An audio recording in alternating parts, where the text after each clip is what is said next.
Hello friends. In our last video, we have explained the introduction of section 194R and the challenges. In the part 1, we had explained how difficult if CBDT don't provide any clarification. So in this regard, we are continuing and now we are with section 194R part 2. Finance Bill 2022 introduced TDS under section 194R on business perquisites. The TDS rate is 10% on amount exceeding Rs 20,000 per annum. There was no definition of business perquisites has been defined and hence leads to confusion. Accordingly, CBDT White Circular number 12 of 2022 dated June 16, 2022 provided clarification how TDS required to be deducted under section 194R. First, see the summary of the CBDT circular. The CBDT circular provided in question and answer format and they provided answer of 10 questions which is as follows. No need to verify if amount is taxable for receiver of benefit. Benefit may be in cash, kind or cash or both. Applicable on capital asset 2. Not applicable on sales discount, cash discount and rebate. The valuation of benefit is fair market value excluding GST. If advertised product is retained, then same will be treated as benefit. If returned, then not. This is important for all social media influencer. Expenditure which is liability of vendor is made by customer, then benefit, otherwise not.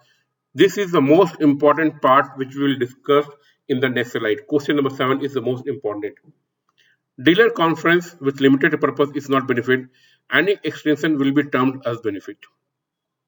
The tax data required to be disclosed in Form 26Q. Necessary amendment has been done. The counter of Rs 20,000 required to be counted from April 1, 22 and not July 1, 22. So these are the 10 important points of the CBDT circular. Now, in the last video part 1, we have disclosed how difficult for the payment to vendors when vendors are required to travel or to our places and they are claiming expenditure or we are making expenditure, how difficult it was. Now same has been clarified and with a great relief. Expenses which are required to be incurred by company like air travel and hotel, then no benefit, otherwise benefit and subject to 194R. If the liability to incur expenditure is on company, and if you are incurring that, then there is no benefit. But if the fees of the vendor or the consultant include airfare or travel, and in spite of that you are incurring this expenditure, then yes, benefit. Okay, so please read the vendor agreement and decide accordingly whether this payment is benefit or not. Accordingly, TDS is applicable. Further, there could be extended hotel stay. That vendor say, okay, I want to stay 2 days more in hotel. Spouse travel, different destination air tickets, like vendor will come from Delhi to Bangalore and then Bangalore to Bangkok and then Bangkok to Delhi. Okay, so you provided from Delhi to Bangalore and Bangalore to Bangkok. So this kind of different destinations provide, then this will be subject to this one. Benefit and TDS is applicable. So accordingly, each payment required to be ascertained based on the agreement and decided. Most challenging part, how you will implement in your ERP, because you have to automate that. So that is going to be still a challenging one. Let's hope our engineers will soon bring some relief to us. Now there are few things I'm happy that they are now outside 194R. What are that? When we provide accommodation services to our customers and pay to hotel directly, subject the use is limited within business purpose and no extension of stay or spouse accommodation.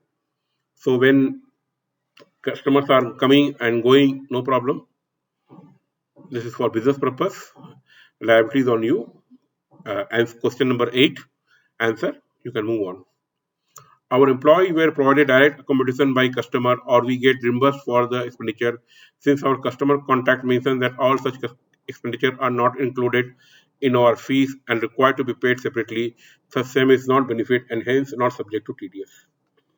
So no doubt section 184 is going to be very challenging, but with this the circular, I will say it is a welcome, because it has provided a number of clarification, and we are hopeful that in future also government will further reduce the challenges which we are going to face through section 194R. Thank you. If you have any questions, please write on the comment box with your email ID. I will try to answer or provide the clarification as soon as possible. Thank you.